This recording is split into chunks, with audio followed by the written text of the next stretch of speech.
ஒரு இளைஞன், ஒரு முஸ்லீம் இளைஞன் எப்படி இருக்கணும்? இப்னு உமர் ரலியல்லாஹு அன்ஹு அவர்கள் அல்லாஹ்வுடைய தூதர் அவர்களால் உருவாக்கப்பட்ட ஒரு இளைஞர், சஹாபி. உமர் ரலியல்லாஹு அன்ஹு அவர்கள் மௌத்தாகிறார். உமர் ரலியல்லாஹு அன்ஹு அவர்களுக்கு பிறகு பாலைவனத்துல போய்கிட்டு இருக்கிறார். போய்கிட்டு இருந்தவர் எதிர்த்தப்புல ஒரு ஆளை பார்க்கிறார்.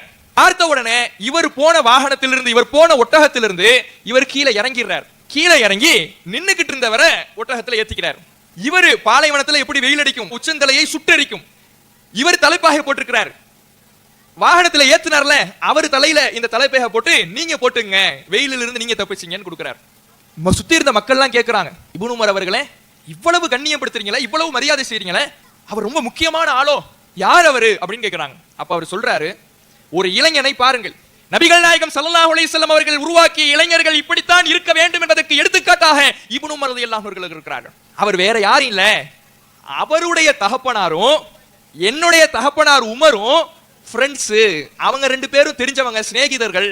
ரசூலுல்லாஹ் ஒரு செய்தியை சொன்னாங்க, இன்ன அபர்ரல் பிர், நன்மைகளில் மிக உச்சக்கட்ட நன்மை என்னவென்றால் சிலத்துல் வலதி லி அஹ்லி உத்தி அபிஹி, தன்னுடைய தகப்பனாருக்கு யாரெல்லாம் நேசத்திற்குரியவர்களாக இருக்கிறார்களோ அவர்களோடு இணைந்து வாழ்வது, அவர்களுக்கு நல்லுபகாரம் செய்வதுதான் நன்மைகளில் உச்சபட்சமான நன்மை என்று அல்லாஹ்வுடைய தூதர்கள் சொன்னாங்க.